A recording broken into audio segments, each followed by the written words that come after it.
The opinions expressed by the host and guests in this show are not necessarily the views of Children's Health Defense.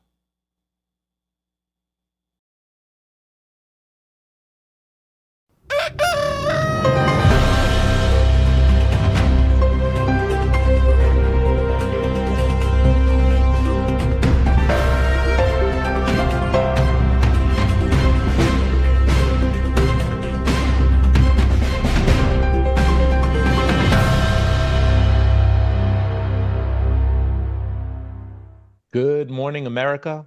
Good morning, world. Good morning, CHD. Welcome. Once again, my name is Michael Kane. I am the founder of Teachers for Choice. Today, we got a ton of news for you, a victory in La Jolla, defeating a 5G tower. But first, before we get into that and many other things, we have the Idaho Medical Freedom Bill. I woke up to this alert from Leslie Manookian. The governor has hijacked my bill by carving out daycares from the Medical Freedom Act. Mark my words, they're going to go after exemptions for toddlers. But true freedom fighters have brought a good bill in response.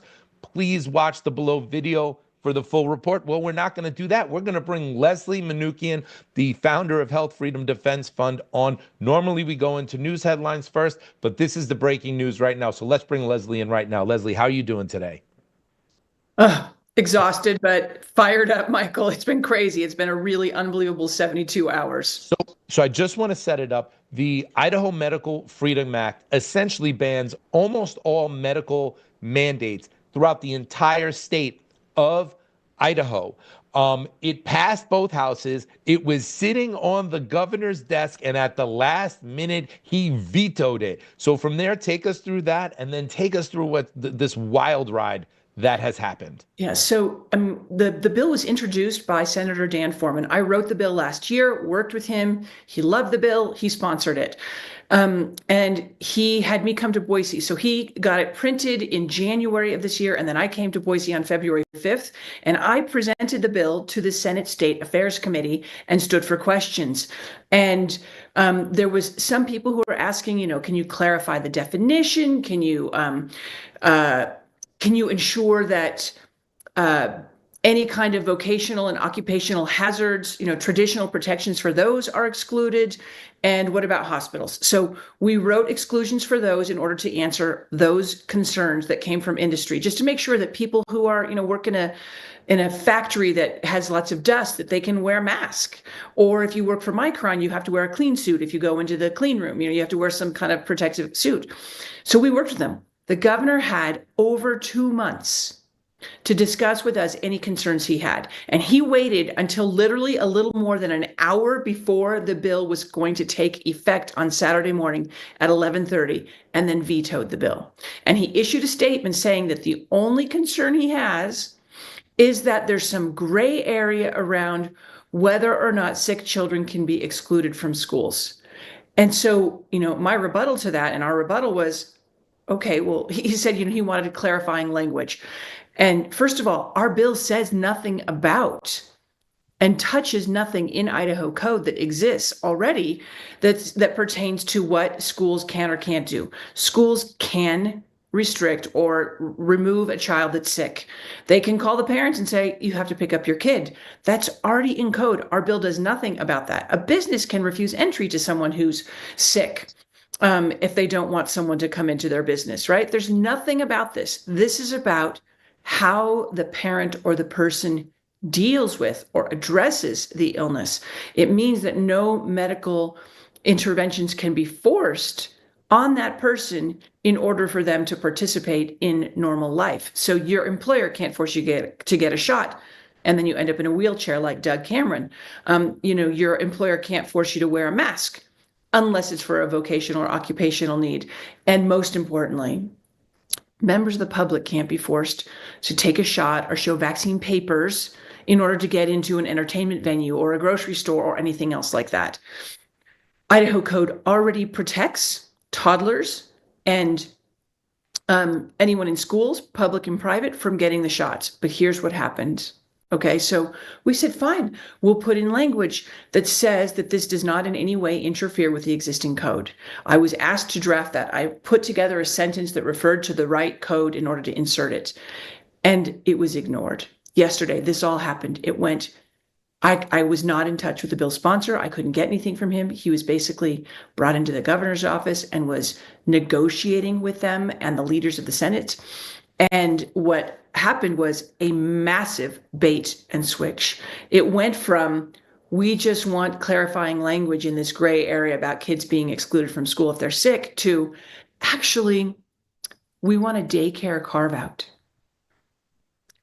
Wow. They want to exclude, in extremely legalese language, any form of daycare from the Idaho Medical Freedom Act. They want to put daycares. And I want to be clear on that. Would that mean that children in daycare or adults or both would be subject to mandates? What does it mean? Both. And here's the thing. Thousands and thousands of families have moved to Idaho for our fantastic laws about vaccines and vaccine exemptions. But there's a real issue. Almost all daycares in the state of Idaho, I think it probably in most across the country, but almost all daycares are private. And there's private daycares are arguing that they can refuse vaccine exemptions, even though they're in law, that they can refuse them because they're private actors and they don't have to honor them. And a child, actually some children have been refused enrollment and entry at certain private daycare centers in the Boise area, I believe, certainly in Idaho, and they've sued over it. And it was actually found in favor of the daycares at the lower court. It's now in front of the Idaho Supreme Court. Wow. And so what if this case goes against parents and the court sides with the daycare saying, well, you're private, you're not subject to this vaccine exemption, or the exemption can exist, but you don't have to honor it. Then every single toddler, and we're talking tens of thousands, there are 20,000 children at every age group in the state whose parents work, will be forced to get them shots in order for them to have childcare during the days. Wow. Leslie, so what can you tell us about the wrangling that is happening in Boise right now? What could you share publicly right now that's happening? So they basically told me what was going on, and I was like, this is awful. No, this cannot stand. We will not sacrifice our children in order to secure adults' freedom. That is off the table. I have for the last 5 years railed against people who will use children as human shields. And I said this to the sponsor last night on the phone, and he basically let slip that the governor and other people in leadership believe that children, that toddlers should be vaccinated. And let me remind all of our viewers, what state has the highest rate of unvaccinated kindergartners in the nation? Idaho. Over 10% of children are not fully vaccinated when they enter kindergarten, and it's getting bigger. And why? Because parents are moving here because their number one job is to protect their children, and they do not want toxins being injected into them. So now what's happened is, this is insane, but basically the Senate rammed through the bill with the daycare carve out yesterday, late in the evening, like late in the afternoon and into the evening. But the House this morning is going to introduce a bill that addresses exactly what the governor said he objected to, which is to clarify this gray area. And now the governor's going to have a choice to make. Is he going to admit that he's a liar? Is he going to admit that he was, cynically manipulating the legislative process all along? Or is he going to honor his words in his statement on Saturday, in his veto, that his only concern was this gray area, which we have addressed. So there's literally a battle going on between the Idaho Senate and the Idaho House, and it's going to really unfold over the next 24 to 48 hours. Wow, that is fascinating, a little horrifying. And listen, I'm not a betting man, but I don't have a whole lot of faith in Governor Little. But we'll see. I know there's other things at play. Zero. I know there's other things at play that might happen politically based on this. All eyes are on Idaho. Leslie, was there anything you want anybody to do, especially in Idaho? Please give any actions. Please go to Health Freedom Idaho or Health Freedom Defense Fund's social media, because especially my Twitter, because I have posted, it's pinned to the top of my X. In there, you will see a video that explains everything. It goes into more detail than I've been able to go into now, but it also lists what you need to do. And also, I'm going to post a letter to the entire House, an open letter that I want everyone to share. You need to call your representatives and call your senators or email them, contact them, and tell them that our children are not for sale, that they will not be traded for your freedom. And that they are off the table, because what they want to do. So if it goes against us, it would be terrible. But the biggest reason that the Supreme Court case might go against us is because they'll say, well, they just carved it out in law. They must actually not, the law that exists must not apply. Governor Little was plotting this at least over the past week with industry, powerful forces, and now we see laid bare exactly what was happening behind the scenes. Absolutely. They described daycare, they literally defined it in like 6 different ways. They know exactly what they're doing, and they must be stopped, and we will stop them. But we need anybody in Idaho, anybody to engage. And so please, go follow our social media so you can find instructions on what to do. Health Freedom Defense Fund will issue stuff, and Health Freedom Idaho has as well already. Leslie Manookian, Health Freedom Defense Fund, the founder. And in your personal capacity, you helped to author this bill they're trying to hijack now. Fascinating. I authored it. I know. Fascinating and critical. Thank you so much for coming on this morning. Thank you. Thank you for having me, Michael. Man, we got to follow that one. I was just telling Leslie before we went live here, there are a lot of people in the medical freedom movement who are telling me like, oh, Trump, Bobby, HHS, we got this. Like, we don't have to worry. No, the real work starts now. And Idaho is a great example of that, hijacking this Idaho Medical Freedom Act. We'll continue to follow that. Okay, some news before we get into the 5G tower that was defeated. It's always good to talk about some victories. Measles. There was a measles case on Amtrak spread by a fully vaccinated individual. Let's show that news clip. New concerns tonight about measles cases across the U.S. Health officials reporting an infected Amtrak passenger may have exposed others during a recent trip between New York and Washington, D.C. The patient visiting multiple locations while infected. Here's ABC's Morgan Norwood. Tonight, with measles cases growing nationwide, health officials are investigating whether a patient with the rare breakthrough infection spread the virus to others on an Amtrak train. The vaccinated person from Minnesota, who recently traveled abroad, somehow became infected with the measles, and last week boarded a busy train from New York City to Washington, D.C., where they visited multiple locations before showing up at a D.C. urgent care 4 days later. Breakthrough infections in vaccinated individuals are rare and usually mild. These individuals are less likely to transmit the virus compared to those that are unvaccinated. The highly contagious measles virus can linger in the air for at least 2 hours, and 90% of unvaccinated people exposed will become infected. It comes as measles cases climb to 378 across 17 states. And what health officials stress that the vaccine is 97% effective, and tonight Amtrak is reaching out to passengers who may have been exposed. Morgan Norwood, our thanks to you tonight. Well, so there you have it. There's a little glitch in the narrative, right? A fully vaccinated person could be spreading measles, did get measles. Look at that. Their number one tool against measles ain't as perfect as they think it is. I want to talk about baby Sanaya from Rochester, New York. CHD broke this heartbreaking story. Baby Sanaya was given 6 shots, 12 separate vaccines all at once because she was caught up on the schedule. There's her mother breaking down, interviewed on CHD TV, her father and her grandmother.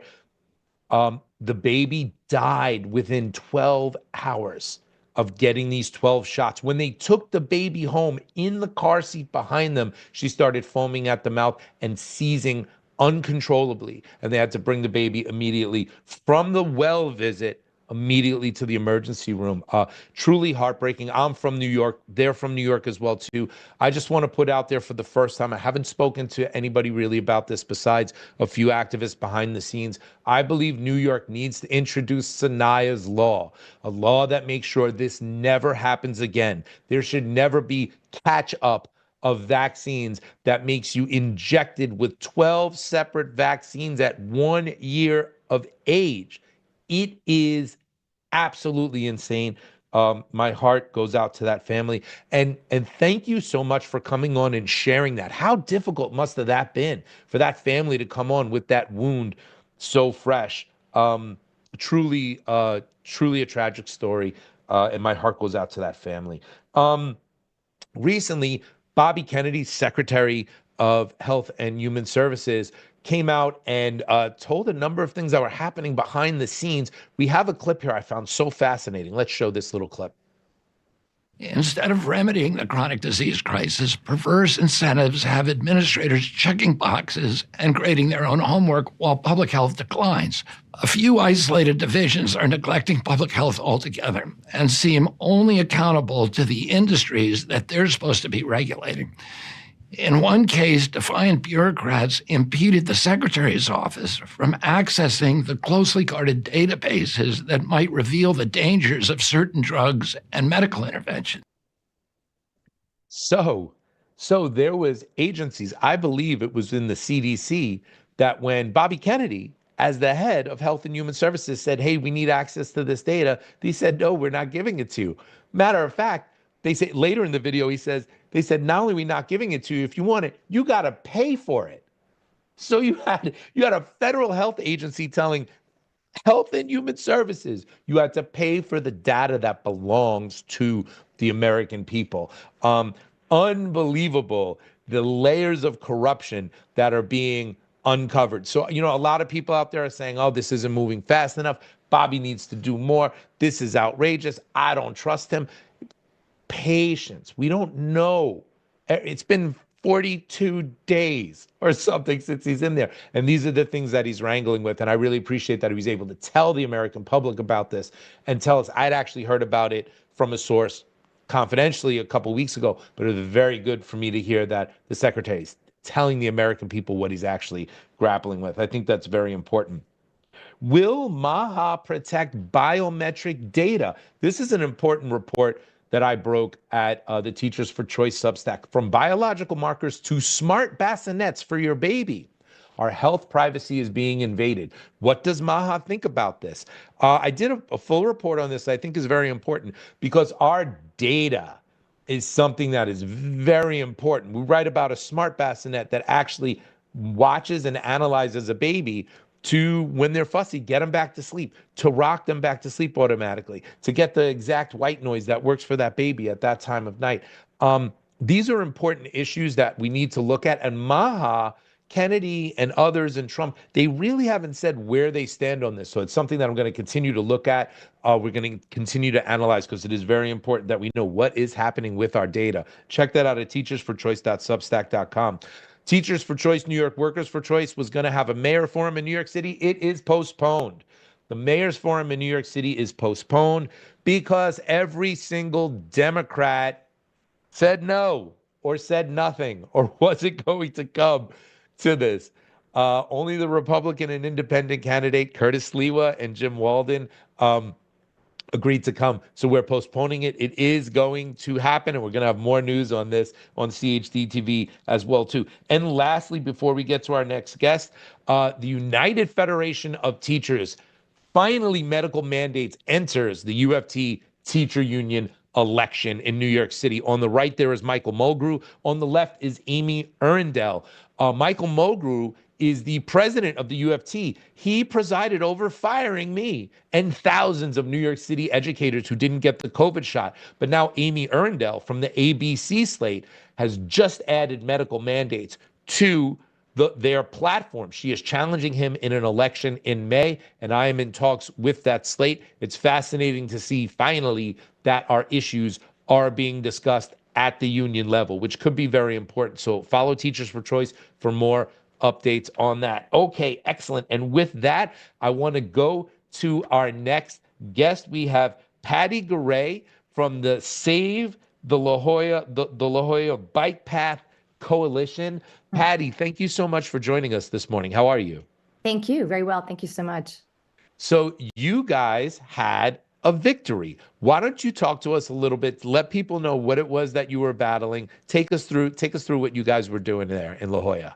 Okay, so AT&T FirstNet was proposing a 30-foot cell tower that had 9 antennas, 8 feet long, in the middle of a residential neighborhood surrounded by a nursery school, a daycare center, a nursing home. And it was the space where our community convenes. It was very important to us. Our kids play there.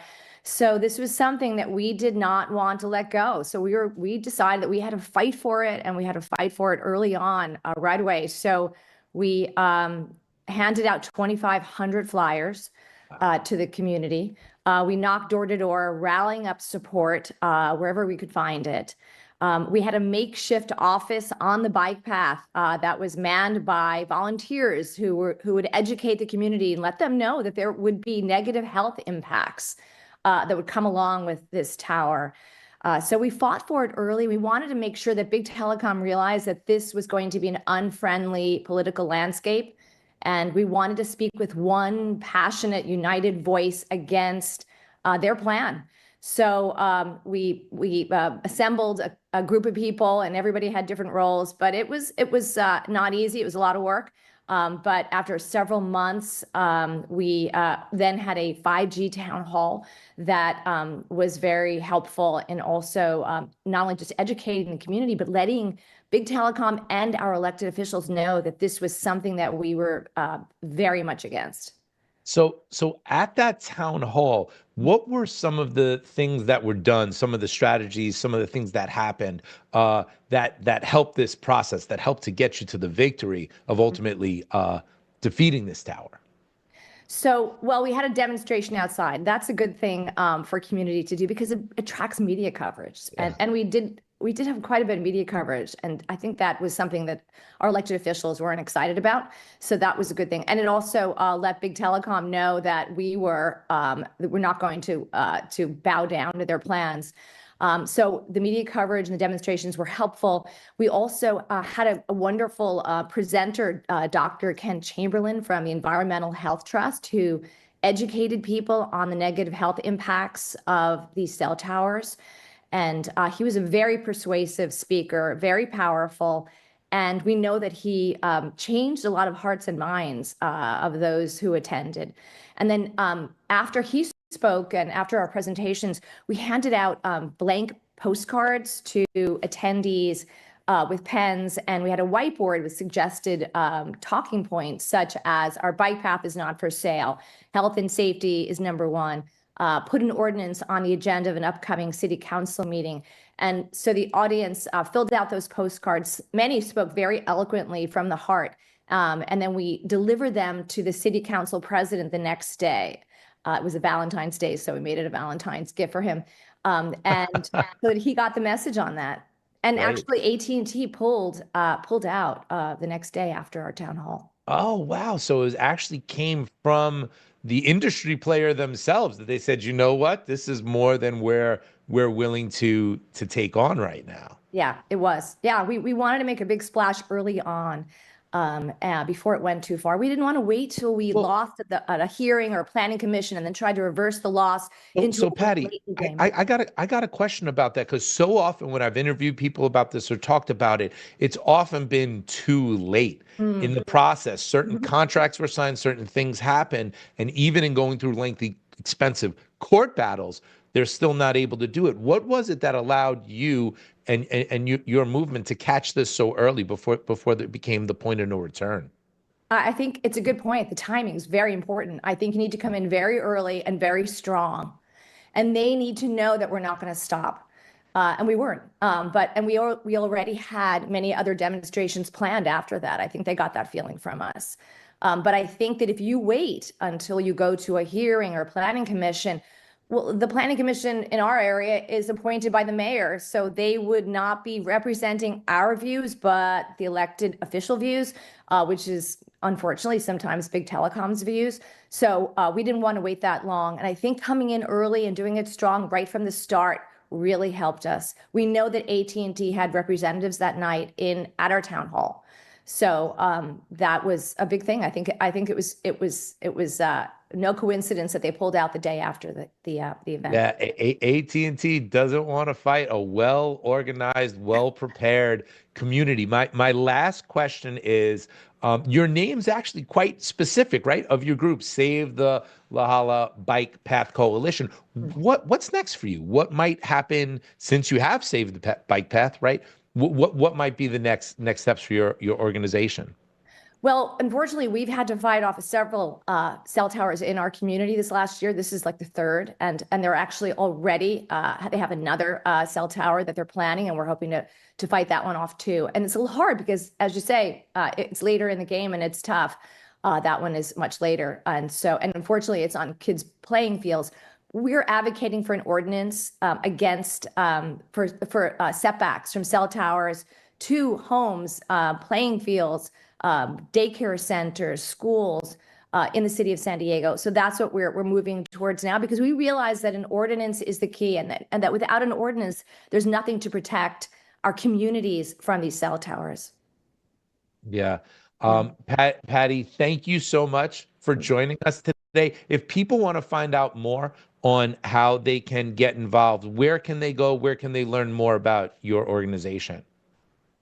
Well, we've had a website. I'm not sure that we're going to continue that one. We're switched to a new one in terms of ordinance information. So I guess that is something that we're working on at the moment. Sorry, I don't have that information right away. Okay. So we're parlaying our efforts into making sure that other communities in our area don't have to go through what we did. But sorry, we're kind of a grassroots group. We haven't actually we don't have that yet. So, but we will. I'm sure be working on that. Thank you. No worries at all. Hyper local. I love it. You guys have your stuff together right in your own community. Thank you so much, Patti Garay. Save the La Jolla Bike Path Coalition. Congratulations on your victory. Thank you. Thanks so much for having me. Yeah, excellent. All right, stay tuned, everybody. We have much more coming up, more on 5G, on the harms of it, how you can protect yourself from it, and also the Geoengineering Report is coming up. So stay with us for all those segments right now.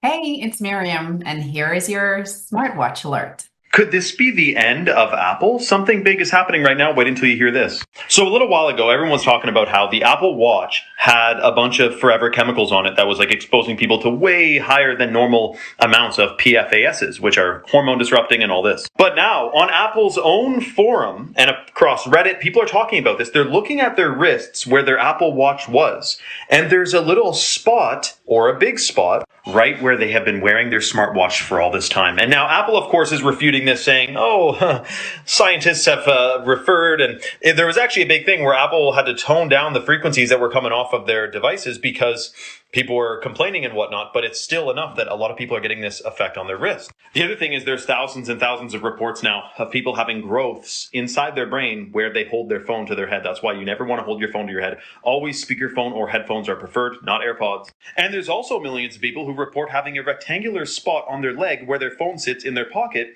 from the interference of the frequencies going right into absorbing right into their skin. So let me know your thoughts below. Should you be wearing a smartwatch? I personally don't recommend it.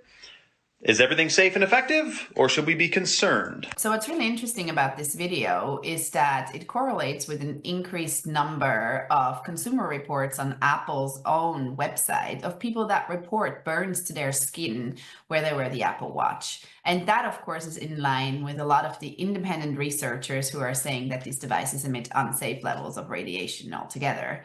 So that's why our recommendation is eliminate unnecessary devices, and an Apple Watch is definitely a device that you don't need.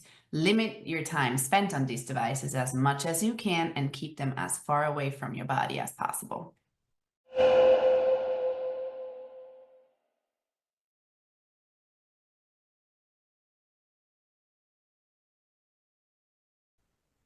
All right, good morning, CHD. So excited to be with you this morning. My name is Stephanie Lucrecio, and I am thrilled to bring on August Brice, who is the founder of techwellness.com.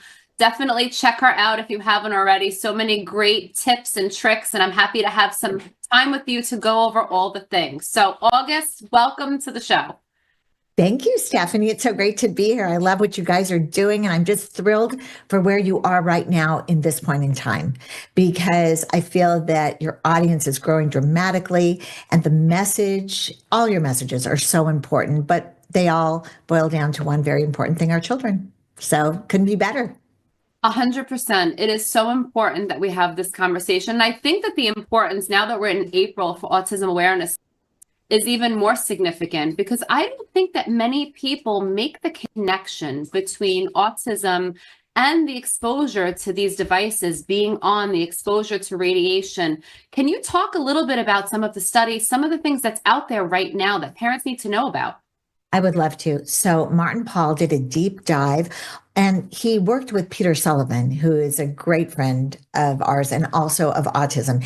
He asked Martin to do a deep dive into the relationship between EMF and autism, because just being involved in autism, Peter realized that definitely his kids' intake and kids that he knew had a different outcome when they eliminated all the EMF from their environment. And so what Martin Pall found was that our voltage-gated calcium channels, and you might have heard about voltage-gated calcium channel dysfunction.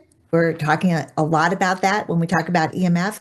But anyway, what it does when it dysfunctions is it causes an excess of intracellular calcium.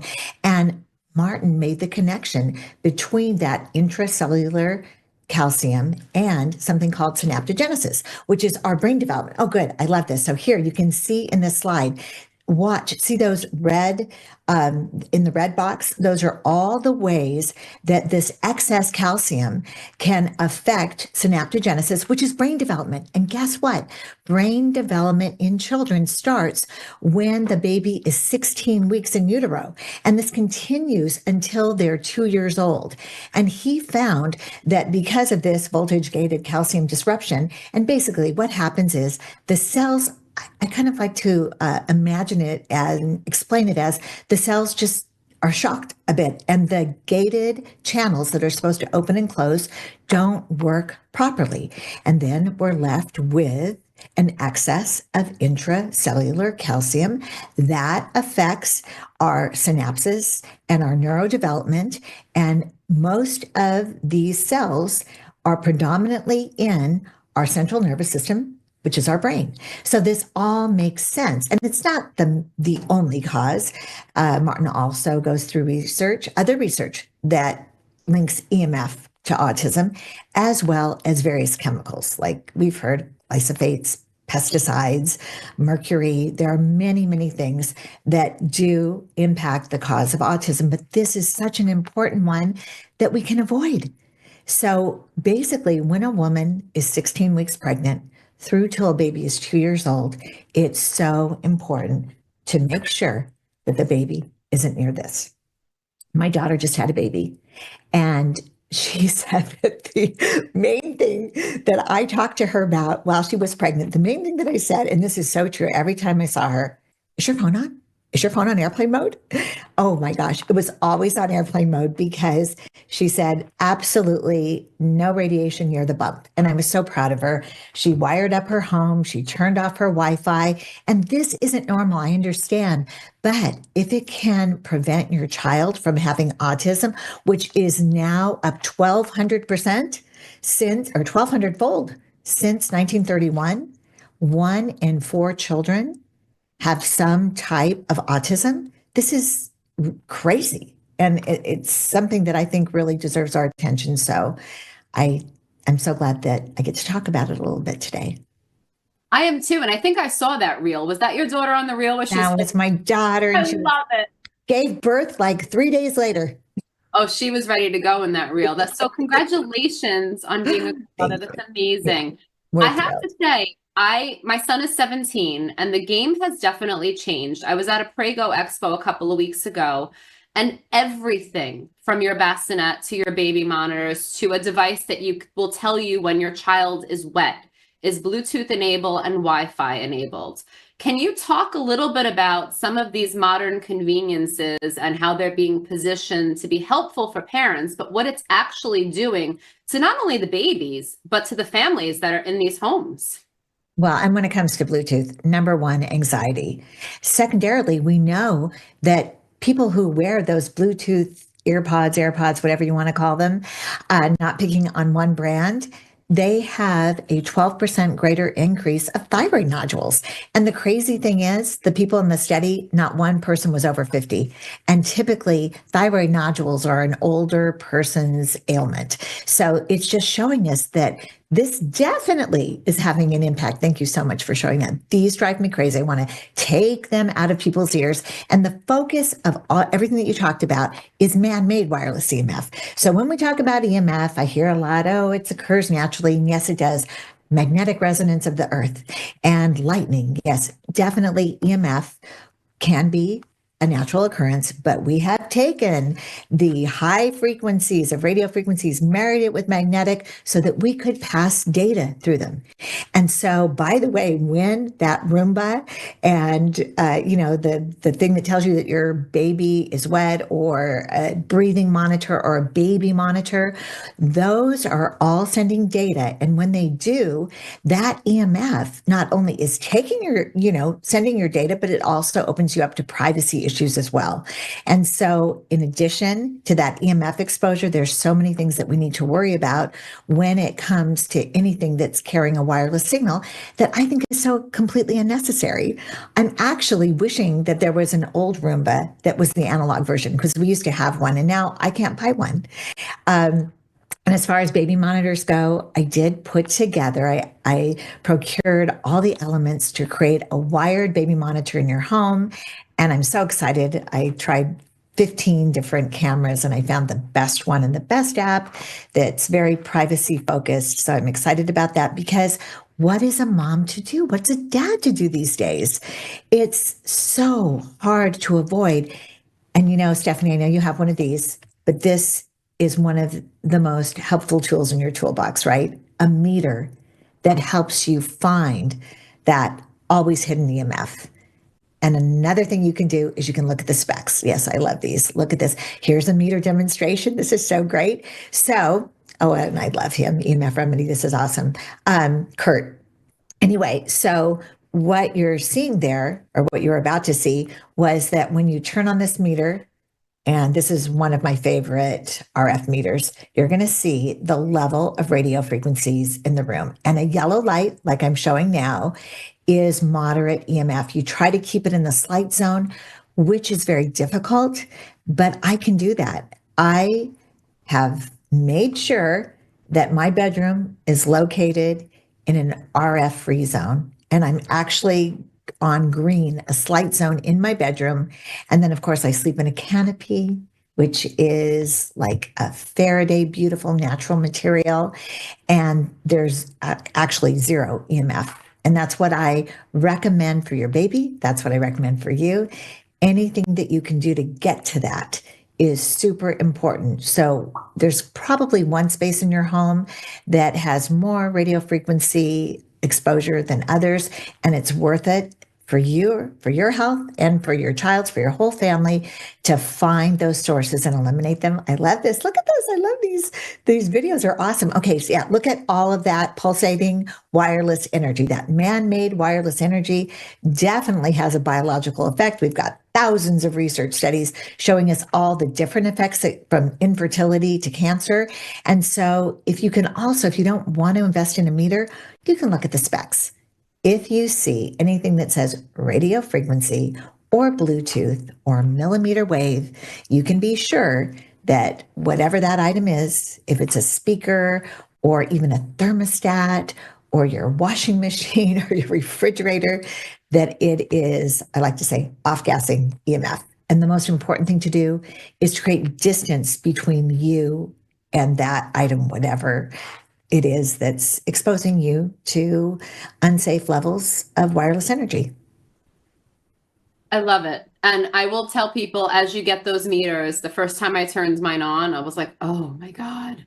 So everything you can think of, I mean, from your Bluetooth keyboard to your Bluetooth mouse to everything and anything is creating a reading on there. So it is a little challenging when you first turn it on, but I encourage people step by step, one thing at a time. That's the best way to go at it. One bat at a time on that elephant. So Exactly. And I travel. And so when I go to a hotel, I've got my meters, my RF meter, my magnetic and electric meter. That's what I depend on this one for. And so I do a lot of the videos where I show people. So you go to the TV, you unplug the TV because it's got a Wi-Fi in it, it's got Bluetooth in it. And then you look around the room. Is there an iPad? Everyone thinks that we need an iPad to control the lighting in our room. So what do? You get that on airplane mode or you turn it off completely. There's a lot of things you can do. And I also bring a travel canopy with me just so that I'm assured of a really wonderful night's sleep because it's so important to your body to be able to revitalize and refresh in an environment that allows your body to work the way it's supposed to, because this energy is in no way natural and it's not good for us. Agreed, 100%. And I think that people have become so used to the conveniences that it's almost like you put your hands over your ears and you stomp your feet and you're like, la, la, la, I don't want to know. I don't want to know. And I see that with the AirPods. I mean, I can't tell you how many people I see walking around with them all day long. So here's a question for you that I get often. Does it matter if it's AirPods in the ear or just Bluetooth enabled headphones that sit on the ear? It's still doing the same thing, correct? They're doing the same thing. I mean, I would say that something pushed with a direct pathway to your brain is probably a little worse than a Bluetooth that might have the electronics in the back, and those over the ears. I'm not sure where they are. You have to check, but I don't think any of them are good. They're way too close to your brain and your nervous system. And we understand the effect on the nervous system. We know it. And that's just one of the effects. There are so many different effects. So I'm just not a fan of them at all. And I really hope that people will do actually the best thing you can do is speakerphone and far away from you like this. Talk on the speakerphone. There are wired headphones. The best wired headphones have a air tube that prevents the energy that could come up the wires from getting to your head. And I have some right here somewhere anyway to show you because I actually make a beautiful pair of air tube headphones that I've actually been working on for 12 years. So I love them because they're lightweight and easy. And I try to make them, of course, they don't sound like Apple AirPods, but they definitely are nice and lightweight. They have a really long wire, so you can get way away from that phone, which is important. And I want people to know about anything that's in their ear, any of those Bluetooth speakers, that they're always on. Even if you're not using them, I think people forget. They're walking around, they're very comfortable, and they forget that even though they're not using it, that Bluetooth is pulsating, looking for a signal to connect with. And I think it's important because you see so many kids. I mean, I teach yoga part-time and I'm in the gym and I see people walking through, teenagers, young kids, just all the time with the things in their ear. So let's talk about what this is the tube of air. That's it. Oh, those are the best. That's a tube of air that stops. So that's important. So number one cancer in children. Oh my gosh, this is horrifying and such a shock. But the number one cancer in children is brain cancer. And, it's very disturbing, not just because there's 159,000 children with it and that it's just a horrible, horrible disease, is that why is it happening to our kids? And we know that cancer doesn't develop instantly, from anything. And so the fact that kids are experiencing this, we don't know why. It's chemicals, it's environment, but EMF is part of that environment now. And now that we understand that the cells that are most affected are in our central nervous system in our brain, I think that that statistic is just one more excellent reason to keep your children away from EMF, to keep EMF away from your children. Because here, the slide shows you the conductivity of a child's brain is almost double that of an adult's. And this is from Dimitris Panagopoulos. He has been researching EMF in Athens for over 30 years. And he pointed to the voltage-gated calcium channels over 15 years ago. So this is a man to trust and look to.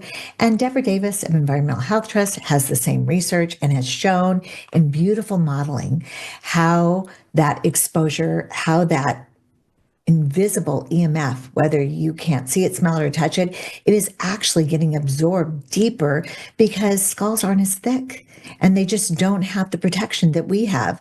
So to me, it feels, almost abusive. I feel so bad for babies and children whose parents are holding a cell phone in one hand and them in the other. It's not good. Or the children who are proficient at I cannot tell you what I see in restaurants, 2-year-olds, 3-year-olds that are just. It's become the babysitter, the pacifier, and that's a whole different story. But that blue light is also really super important to things that we're finding out, like myopia and even macular degeneration. There are studies that show that blue light can affect a child, and I misspoke, not the myopia. The myopia is from the near work, that it's so close to the child's face and to our faces that the muscles in our eyes almost sort of cross when we're looking like, see, she's staring so intensely and she's not blinking. So she's getting dry eyes too. So there are so many things to really be concerned about she's not blinking. That's what happens when we're staring at the screen, all of us. So we should be so aware of this. And you know what the best statistic about all of this is? That they found out that children who simply play outside have a huge increase in healthy eyesight by going outside and playing. Is that amazing? And they're not exactly sure why. They don't know if it's a focus change or if it's natural light or if it's just that they're happy. They're not sure exactly what the mechanism is, but it's definitely proven in the research. Kids need to play outside. That's amazing. I think that's something that we should all be striving for, is to get. I always used to say to my son, play with the 3-dimensional people, the actual people that you can touch and feel versus the ones that are across on the screen. So exactly. Some tips. We're modern parents in the modern world. It's very difficult to keep your children away from these devices. So if you're a parent and you're trying to mitigate exposure, what are the top 5 things that we can do? Okay. One of them is this. Okay. A lot of people really aren't aware, but this right here, see this meter going up? I'm on the magnetic setting. This should never be more than 0.5. And as I get away from it, you see what's happening? That's coming from the electronics, and especially when the screen is on. These are the electronics in the screen. And so what we need to do is, if we're giving a child a tablet, hopefully it's on airplane mode. That's number 1. You can download games, you can download movies, and they never have to be exposed to that wireless radiation. But at the same time, they will always be exposed to the magnetic. So what do they need? They need a stylus when they touch their screens. And then also, the best thing you can do, and that's Stephanie, you are hardwired. That's where there's no interference in this video that we're doing. I'm hardwired, you're hardwired. We're not being exposed to wireless radiation. When you're hardwired or when you're on airplane mode, make sure, please, that your children are not in phantom airplane mode, which means that the Wi-Fi is actually on, or the Bluetooth, or the cell's on. There's a new setting that airplane mode just means that you're not getting a cell signal. So that's number 2. Number 3, show them how to use speakerphone, please, because again, for not holding it, the magnetic EMF, even if they're hardwired, if they're on speakerphone, that's by far the safest. Wired headphones, air tube wired headphones, those are the best of the wired headphones. And always remember that no matter where you are, if there is a wireless device, the strongest source is at the antenna. So I recommend absolutely turning your Wi-Fi off at night, and it's so easy. Do it with a little remote control switch like this is our Wi-Fi kill switch. And that's important because if you get close to that Wi-Fi and you go to turn it off, you're being exposed to extraordinary amounts of EMF. And you don't need to do that to yourself. So use a Wi-Fi switch. Make sure that your home is a Wi-Fi free environment whenever it can be, and most especially at night for the children to sleep safely. And there's always an EMF canopy. That's your absolute best protection.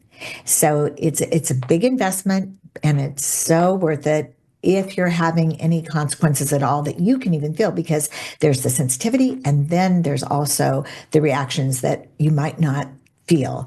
And then I really want to recommend that parents be very, very careful. You've seen kids with iPads in their hands young. I've seen kids with a pendant on. And I know that their parents are thinking, oh, it's a harmonizer.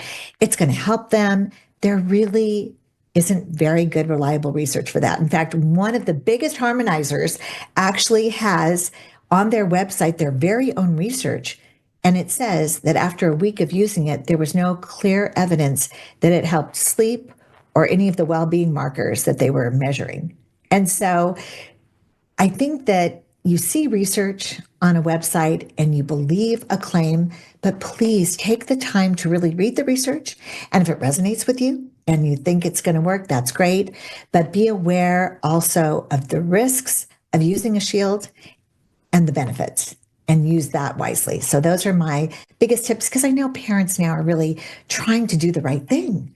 And so they might put a t-shirt on their child and not realize that that EMF is reflecting to the parts that are not covered. So we're up against a lot here with this wireless energy, and the safest place should be home.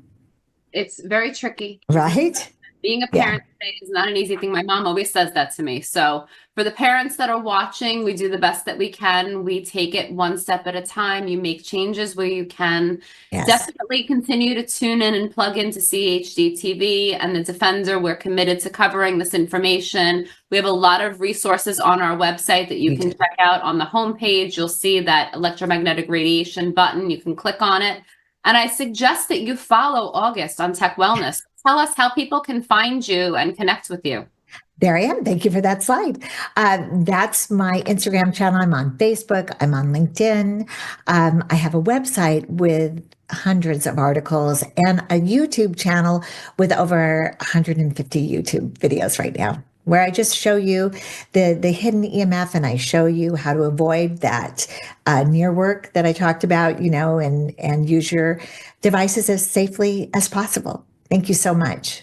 I love it. Thank you so much, August, for all the practical tips and for the small, short size videos on Instagram. I'm telling you, I was like binging them the last couple of days. So much great information. So thankful for you and all the work that you're doing in this space. And we'll definitely have you back on for more information soon. There's a lot to follow here. Stephanie, that makes my heart so happy. Thank you so much. Be well. Thank you. You too.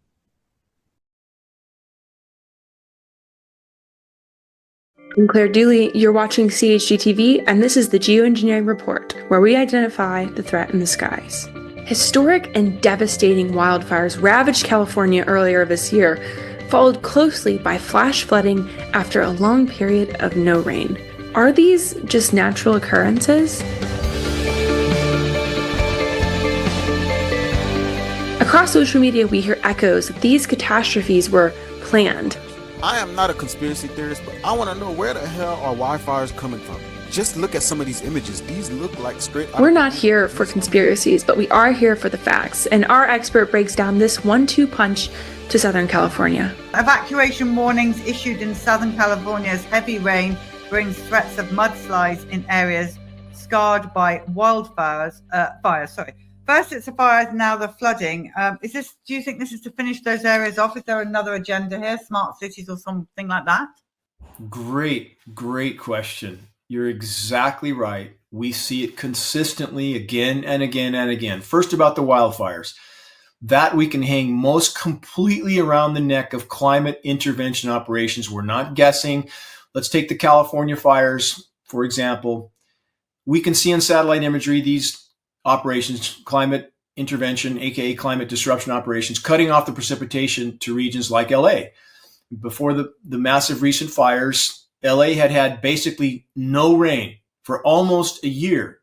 Is it a coincidence that we found a military document titled Forest Fires as a Military Weapon, 140 pages long, posted at geoengineeringwatch.org, that described exactly that type of process as preparation before incinerating an area?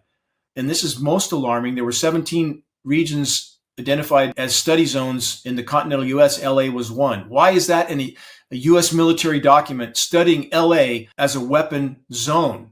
So the precipitation is cut off, and the source of ignition, separate subject completely. And there's some suspect scenarios on that too. The burns are so uniform, even though we know they've cut off the rain, fuels are dry, there's an incendiary dust coming down through the air column because these particles are incendiaries. That's no secret. Aluminum is such a powerful incendiary. It's used in military demolitions, and we know that's part of the climate engineering operations. So if you have a year's worth of these materials settling down through the air column, coating everything, flora, structures, everything, that's going to make those fires even more volatile. When surface wind flows can be manipulated, and they can by manipulating atmospheric pressure zones, and you create this blowtorch effect. The source of ignition, again, is a separate subject, but we have lots of film footage and photographs now of structures in these regions. The interiors are fully engulfed in flame, and the fires haven't even reached those structures yet. Is it just a coincidence? When we know the military is so effective at controlling precipitation, going all the way back to the 60s, Polly, Project Popeye, historical record. The United States initiated Operation Popeye covertly.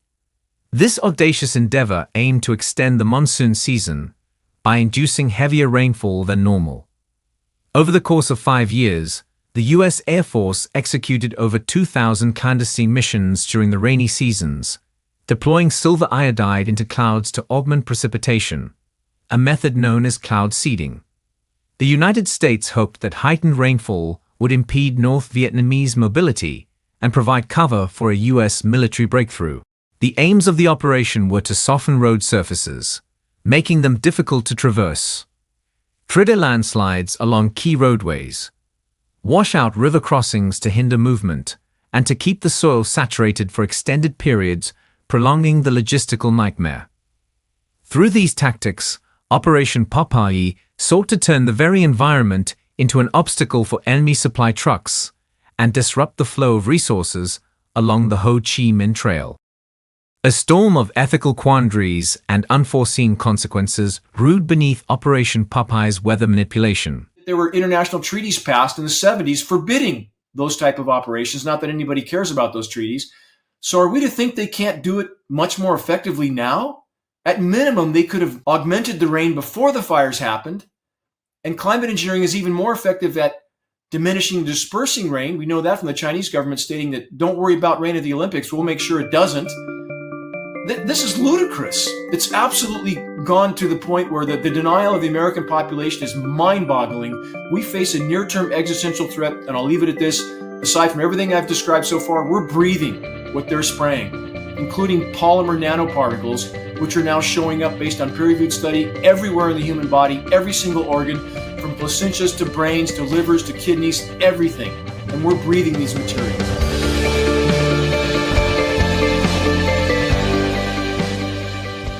I'd love to express our appreciation for you guys sending comments via email to us. We love hearing from you, so please reach out via goodmorning@chd.tv. Thanks so much for watching, and we'll see you next time on CHD TV.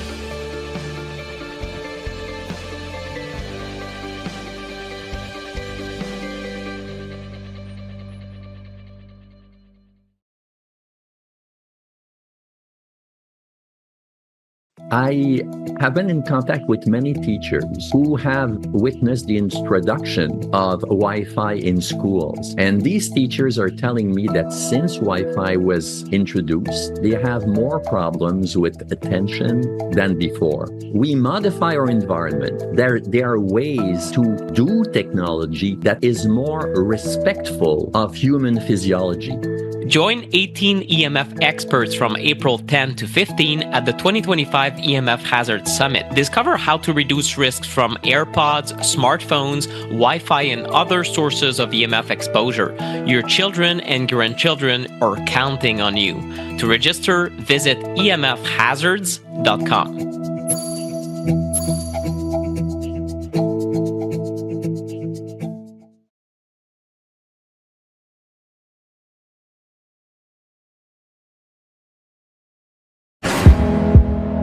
This and all CHD TV programming is made possible by generous support from viewers like you. Please consider making a contribution today to keep our programming going strong. Thank you.